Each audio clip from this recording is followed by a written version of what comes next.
It's interesting that we have an audiologist on, and and as we were talking before the camera, how at this point in time, a lot of people are starting to lose hearing, and a lot of young people are starting to lose hearing. Why don't you tell our studio audience about this? Certainly.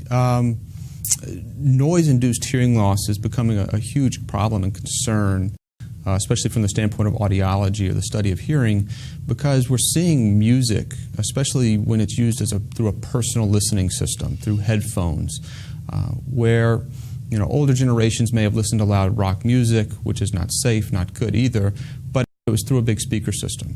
Now we're actually putting the music directly into our ears, but turning the volume up very loud.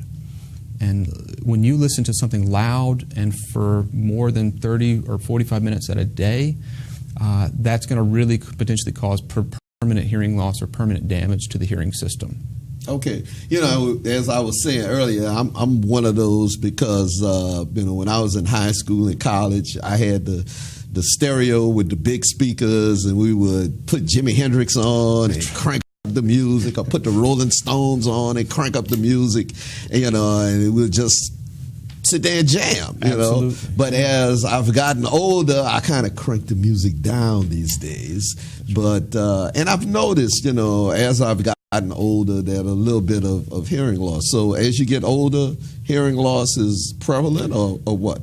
Absolutely. So when they look at statistics, it's called presbycusis. It's kind of the more medical term for it, where you have age-related changes in your hearing. So typically that will begin to appear in a man's fourth and fifth decade. They can start to see some age-related change to their auditory system.